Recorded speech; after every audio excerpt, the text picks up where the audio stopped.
예, 하나님 말씀은요.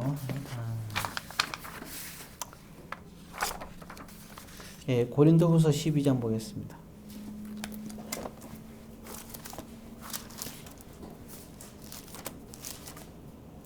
고린도후서 12장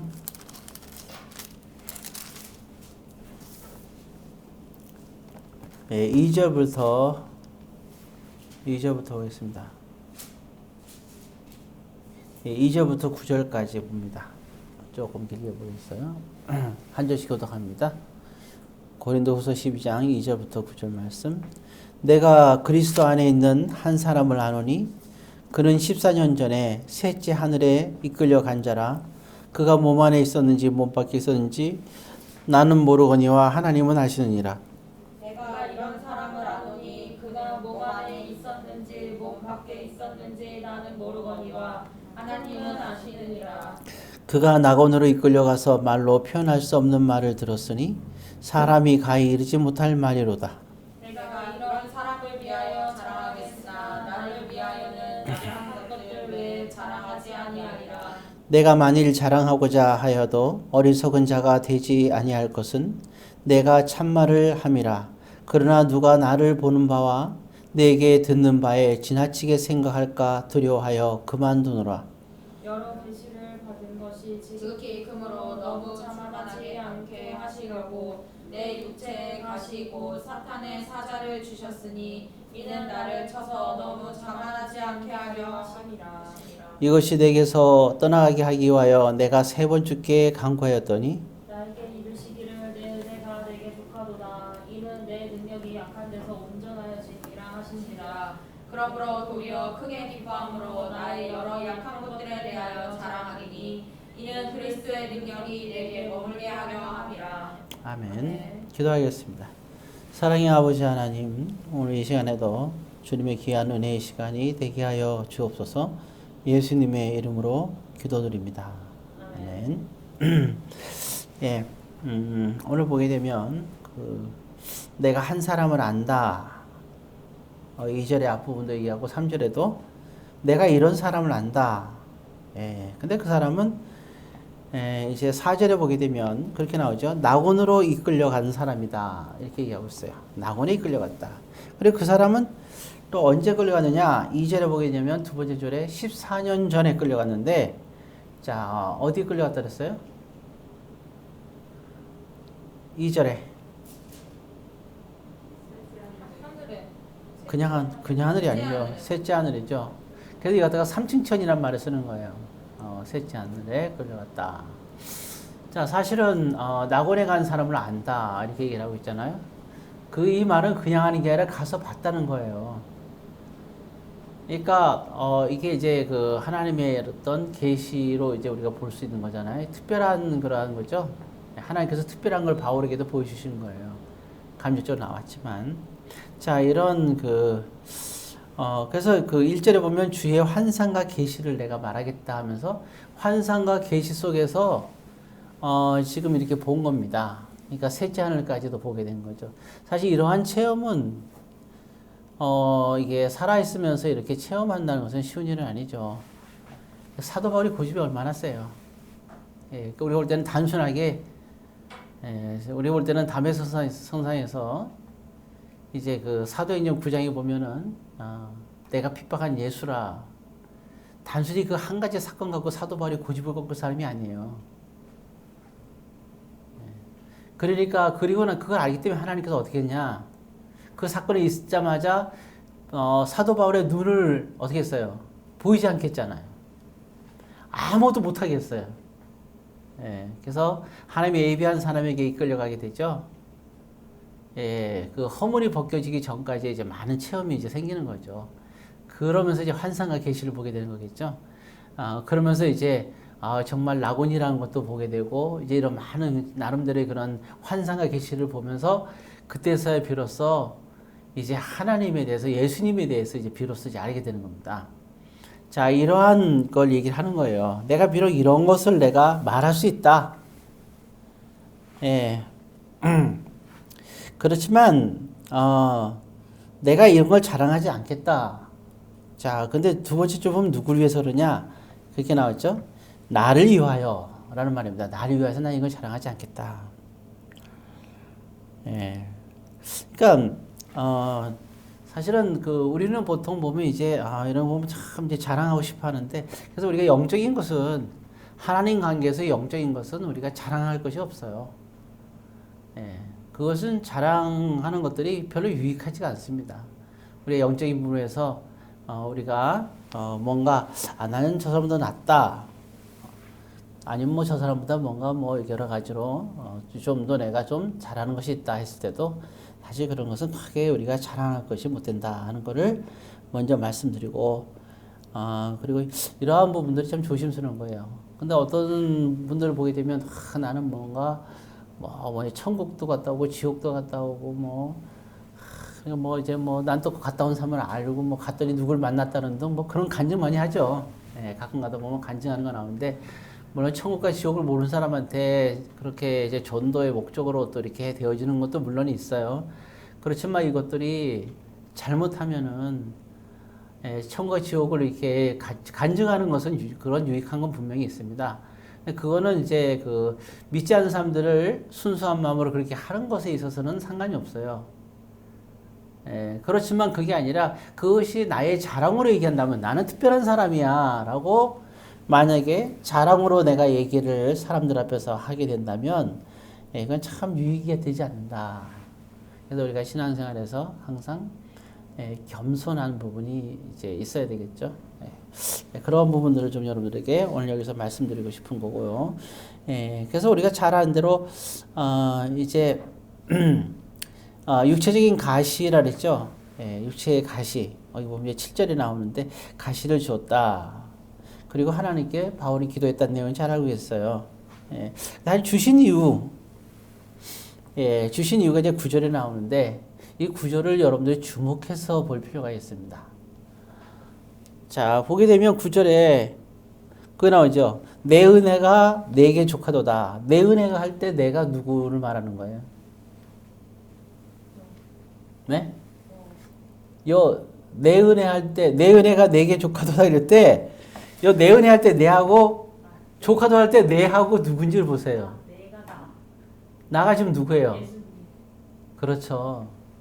이거를 지금 내 은혜 할 때 내게 족하다는 게, 이게 다 바울을 얘기하는 게 아니에요. 내 은혜가 할 때, 바울 입장에서 내가 받은 은혜를 말하는 게 아니에요, 지금. 지금 이 말은 누가 얘기하고 있어요? 지금, 기도하는 가운데 이제 하나님께서 결국 말씀하시는 거잖아요. 내 은혜가, 이 말은 내가 너에게 주는 은혜가 이런 뜻입니다. 그런 해석이 완전히 달라지죠. 내 은혜가 내게 좋다니까 마치 무슨 이게 사도 바울이 자기를 얘기하는 것 같은데 나에게 이르시기를 누가 하나님이 이제 하나님께서 말하는 거예요. 이제 내 은혜가 하나님의 은혜가 이런 뜻입니다. 이게 그러면 은혜는 뭐예요? 이게 하나님 입장에서 그러면 은혜는 하나님께서는 은혜를 주시는 분이에요, 받는 분이에요. 당연히 하나님께서 주시는 은혜죠. 그럼 뒤에서 보면은 내 능력이 약한 데서 온전해짐을 할 때, 여기서 내 능력은 또 누구의 능력입니까, 그러면? 바울의 능력이에요? 하나님의 능력이에요? 그럼요. 우리가 어떻게 봤어요, 근데 이거를? 바울의 능력으로 봤나요? 바울의 은혜로 봤어요? 그렇게 보면 안 돼요. 이거를 이게, 그래서 있잖아요. 하신지라, 그러므로, 나오죠? 이어서. 그러므로 한 다음에는 이제 누구 얘기예요? 그 다음에는 바울의 얘기예요. 나의 여러 약한 것들에 대하여, 이거 이제 여기서 나는 사도 바울 자신을 가리키는 거예요. 그 위에서 이 부분은 내 은혜가 내게 족하다, 이렇게 나왔잖아요. 그럴 때 마치 이게 바울이 얘기할 때, 내가 하나님께 받은 은혜가 내게 족하다, 이렇게 이해하는데, 그건 굉장히 잘못된 거예요. 그게 아니에요. 내 은혜가, 즉 하나님께서 주시는 은혜가 지금 하나님께서 뭘 주신 거예요, 이게? 내 은혜가 뭐예요? 하나님의 은혜가 뭐예요, 지금? 육체의 가시를 말하는 거예요. 사도 바울이 3번 기도했잖아요. 아까 육체의 가시를 없애달라고. 그런데 그걸 뭐예요? 내 은혜가, 하나님께서 말씀, 내 은혜가, 그러니까 그게 하나님 주시는 선물이라는 거예요. 그러니까 내가 너에게 준 선물이니, 너에게 족하다는 거죠. 하나님이 주셨다는데. 사도 바울은 이거를 하나님이 주셨다고 생각 안 했거든요. 고통스러우니까. 근데 하나님께서 주셨다는 거예요. 예. 그죠? 그 다음에 내 능력이잖아요. 누구의 능력입니까? 하나님의 능력이라는 거예요. 자, 하나님의 능력이 약한 데서, 약한 데서는 누구예요? 내 능력은 하나님의 능력이죠. 약한 데서, 약한 것은 사도 바울의 약함을 말하는 거예요. 하나님의 능력이 어떻게 된다고요? 약한 데서 어떻게 해야 된다 그랬습니까? 본문에? 예? 예, 온전해진다. 하나님은 온전하게 하시는 분이에요. 우리가 이 부분을 우리가 주목해야 됩니다. 하나님은 온전케 하시는 분이에요. 예, 사도 바울의 입장에서는 육체의 가시가 있는 것이 굉장히 고통스럽고 그거는 잘못됐다고 생각하는 거죠. 또 이방인의 사도로서 복음을 증거하는 자잖아요. 복음을 증거하는 자면 뭔가 육체도 건강해야 되는 거 아니에요? 사도 바울의 생각에는. 근데 하나님은 그렇게 얘기하지 않는 거예요. 우리가 그렇잖아요. 어떤 사람들의 질병을 고쳐주고 그리고 귀신을 쫓아내면서 하나님의 역사를 지금 사도 바울이 이뤄가고 있는데 자기 자신이 육체의 가시를 갖고 있다. 이게 약점이잖아요. 핸디캡. 그럼 사도 바울이 생각할 때나 사람들이 생각할 때 어떻게 돼요? 이게 생각할 때 믿는 사람들 입장에서는 야, 이렇게 자기 육체도 약하면서 무슨 사람들의 병을 고쳐주고 예수를 증거하는가 이렇게 생각할 수도 있잖아요. 그런데 그게 약함이라는 거예요. 그게 약함. 사람들이 올 때는 너나 잘하지, 네 병이나 고치지. 예, 왜 너 이렇게 형편없냐 이렇게 생각할 수 있는 거예요. 그런데 그게 하나님의 은혜라는 거예요. 그 약함, 그들에게 복음을 증거할 수 있는 그 약한 부분, 그 약함이 곧 하나님의 능력이 된다는 거죠. 하나님께서 하신다는 거지. 그래서 우리는 때로는 그래요. 아, 내가 저들에게 복음을 증거할 때 내가 이렇게 부족한 가운데서 내가 뭘 증거할 수 있을까라고 생각할 수 있는데 그렇지가 않아요. 그리고 또 우리가 현재 처해 있는 모든 상황들 우리가 소망하는 것들 있잖아요. 또 금방 이루어지지 않는 부분도 있고 또 이루어지길 소망하는 부분도 있고 예, 여러 가지 우리가 마음과 신경과 근심하는 부분도 있잖아요. 예, 그러한 것들 그것은 우리에게 주어진 현재 육체에 가신 거예요. 예, 그것이 근데 중요한 것은 지금 현재에는 하나님의 은혜라는 거예요. 왜냐하면 그 사도 바울에게 가시를 준 이유는 분명하잖아요. 그건 뭐냐면 사도 바울은 만약에 그 전에는 어땠어요? 사도 바울은 전에는 강한 자였잖아요. 육체의 가시는 약하게 만드는 거예요. 잘 생각해보면 그렇잖아요. 그럼 사도 바울이 강했을 때 뭘 했냐고. 사도행전 9장 전에 예, 우리가 자녀로 사도행전 7장을 보면 사도 바울이 강했을 때를 알 수 있을 거예요. 사도행전 7장에 보면 무슨 내용이 나와요? 6장에서는 7집사를 뽑는 장면이 나오죠. 그죠? 예. 자, 그러면 7집사를 뽑았어요. 부재 사건 때문에. 8장에서는 무슨 일이 벌어져요? 7장에서는 스데반을 돌로 쳐 죽일 때 거기에 누가 있어요? 사도 바울이 있잖아요. 그게 사도 바울이 강할 때예요. 그는 예수 믿는 사람들 잡아갔어요. 그리고 그들을 감옥에다 집어넣었어요. 그리고 심지어는 이렇게 스데반을 죽이듯이 거기서 같이 죽이는데 동참하는 일을 했어요. 그게 사도 바울이 강할 때예요. 그렇게 강했던 사도 바울. 예. 그러니까 그가 약한 부분들은 그가 약했을 때 오히려 이제 그에게는 누가 나타내냐. 정말 그의 약함을 통해서 오히려 그는 그와 같은 이제 오류에 빠지지 않게 되는 거죠. 하나님은 언제나 우리가 하나님 앞에 겸손한 자기를 원하는 거죠. 예. 자, 그래서 오늘 이 9절의 말씀 되게 중요합니다.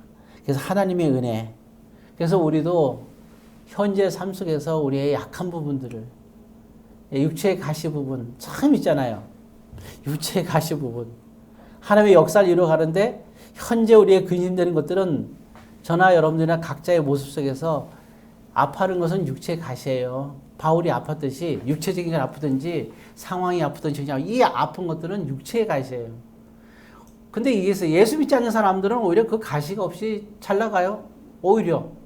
그렇지만 하나님의 사랑하는 사람들은 육체의 가시가 있어요. 왜냐하면 그 가시가 없으면 스스로가 생각해 보면 알아요. 우린 교만하기 쉽거든요. 굉장히. 고집 세고 그리고 또 우리가 세상을 더 사랑하고 그리고 우리는 경건 생활도 안 하고 기도도 안 하고 하나님을 찾는 것도 찾지도 않게 되고 예, 그러한 부분들. 자, 그리고 예, 하나님께서 주시는 은혜가 있잖아요, 그죠? 예. 그러니까 우리가 어떤 우리의 그 기도 응답이 됐든 뭐가 됐든 하나님이 주시는 거잖아요, 그죠? 그러니까 우리는 또 하나님께 은혜를 받는 자들이잖아요. 그러니까 우리의 자격은 어디서 오는 거냐? 오늘 있잖아요. 내 은혜가 내게 족하다 그랬잖아요. 내 은혜. 그럼 이 은혜는 누가 주는 거냐? 하나님이 주시는 거잖아요. 즉 다시 말해서 이 말은 뭐냐면 우리의 자격은 하나님이 주시는 거예요. 우리가 어떤 위치에 있을 자격, 우리가 영성이 있을 자격, 또 우리가 편안함을 누릴 수 있는 자격, 그리고 우리가 응답받고 또 큰 그러한 물질뿐만 아니라 신앙적인 것, 하나님이 큰 일을 하는 중요한 일을 하는 모든 것들이 다 어디로부터 오느냐? 이 모든 은혜가 하나님이 주시는 것부터 오는 거예요. 사도 바울은 이 말을 들은 거야. 그래서 깨달은 거죠. 그래서 이가 내 은혜가, 그래서 하나님의 은혜가 너에게 족하다. 하나님의 은혜가 사도 바울 너에게 족하다. 이렇게 얘기하는 거예요. 그래서 이 말은 굉장히 우리에게 중요한 겁니다. 그래서 정말 이 말씀을 직접 들은 사도 바울, 그리고 또 이게 사도 바울이 지금 이렇게 그러니까 육체가시 때문에 약하잖아요. 그래서 어떤 전도 사역이든 무엇을 할 때 이 약한 곳에 약함에도 불구하고 할 수 있는 게 무엇 때문에 할 수 있냐? 하나님의 능력 때문에 그렇게 된다는 거죠. 하나님의 능력을 할 수 있다는 거예요. 하나님께서 하시는 거예요. 우리가 때로는 뭘 할 때도 이것만은 꼭 해야 되는데 할 때도 못할 때가 있어요. 그럼 우리는 생각이 그래요. 내가 약하기 때문에 이걸 못했구나 생각하는데 그게 아니에요. 그건 하나님의 능력이 우리에게 나타나는데 하나님께서 온전하게 하시기 위해서 하는 거예요. 하나님께서 하나님의 능력이 되게끔 해주신다가 아니야. 하나님의 능력은 이것을 지금 되게끔 하면 오히려 온전하지 않을 수가 있는 거예요. 지금 이 기적이 일어나기 안전뱅이가 늘 있지만 어떨 때는 일어나지 않게끔 하는 게 하나님의 온전하심이고 어떨 때는 안전뱅이를 일으키게끔 하는 것이 하나님의 그런 온전함이거든요. 베드로가 안전뱅이를 한두 번 맡겼어요? 항상 거기 앉아있던 사람이라 나와 있잖아요. 근데 그날 바로 하나님의 능력이 나타나는 그날 베드로는 그걸 알고 있었던 거죠. 그래서 안전뱅이를 일으킨 거예요. 그게 하나님의 온전하심이라는 거예요. 여러분들이 기도하고 근심하는 것도 지금 금신거리로 아직도 기도하는 중이지만 그러나 그것이 어느 순간에 응답될 때가 있는 거예요. 지금 아직까지 응답 안 됐던 것은 그게 하나님의 능력이 온전함이고 하나님의 능력을 믿는다면 그리고 또 나중에 그 모든 것이 더 충만하게 축복으로 우리가 응답받는다면 그게 하나님의 온전함이거든요. 그래서 우리는 하나님의 온전함 속에서 우리 늘 항상 하나님의 은혜를 기도해야 돼요. 하나님의 은혜와 하나님의 능력을 기도해야 돼요. 예, 그래서 이게 구절을 우리가 오해하면 안 돼요. 내 은혜가 내게 족하고 내 능력이 나오는데 여기서 내 은혜와 내 능력은 사도 바울의 은혜와 능력이 아니라 하나님의 은혜고 하나님의 능력이다.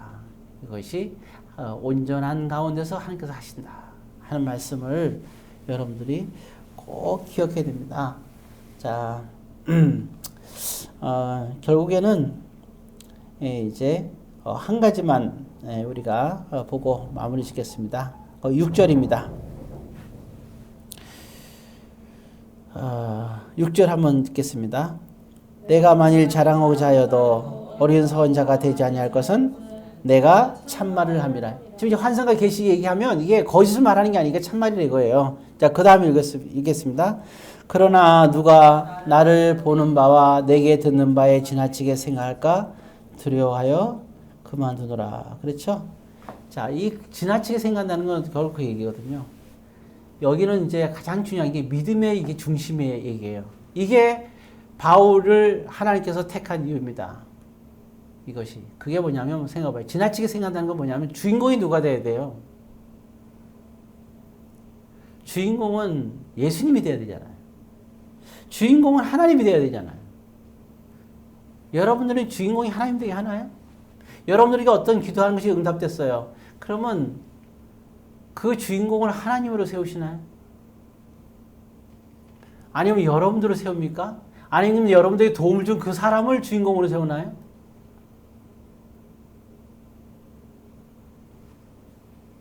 엘리야 선지자도 마찬가지고 엘리사 선지자도 마찬가지예요. 큰 능력을 일으켰을 때 불을 갖다 오게끔 한 사건이나 나만의 문둥병을 고쳐서 사건 속에서도 왜 나만이 그 병을 고쳐줄 때 왜 얼굴도 처음에 왔을 때 내미지 않았어요? 그렇게 선물도 많이 준비하고 장병도 거느리고 씩씩하게 멋지게 왔는데 그래서 나만이 상처받았잖아요. 얼굴도 안 내민다고. 왜 그랬어요? 그건 뭐냐면 정말 얼굴 내미고 고치면 야 사람이 고쳤구나 생각할 거 아니에요. 그게 싫은 거예요. 그게. 왜? 주인공은 누가 돼야 돼요? 하나님이 돼야 되니까요. 정말 우리 생각할 때 돼요. 지금 내가 있는 이 자리, 이 모습 하나하나 이루어지는 역사들 도대체 누가 주인공인가? 하나하나 이루어지는 그 모습 속에서 여러분들은 주인공은 하나님이 돼야 된다는 사실을 기억하고 사도 바울은 내가 자랑하지 않는 이유 자랑하면 사람들이 그렇게 해주신 하나님이 주인공이 돼야 되는데 사도 바울을 대단하게 생각하고 사도 바울을 주인공을 삼기 때문이에요. 이게 겸손이라는 거예요. 이게 모쪼록 오늘 두 가지 말씀을 드렸어요. 예. 자, 오늘 두 가지 좀 말씀. 하나님이 주인공이 되어야 된다는 말씀. 예. 그리고 또 하나님의 은혜와 하나님의 능력이 온전하게 되는 가운데 우리가 또 하나님의 그런 모든 것은 하나님이 주신다는 이러한 믿음, 이 두 가지를 여러분들이 꼭 기억하고 믿음 생활을 영적으로 잘 하시기를 주의 이름으로 권면드립니다. 기도하겠습니다.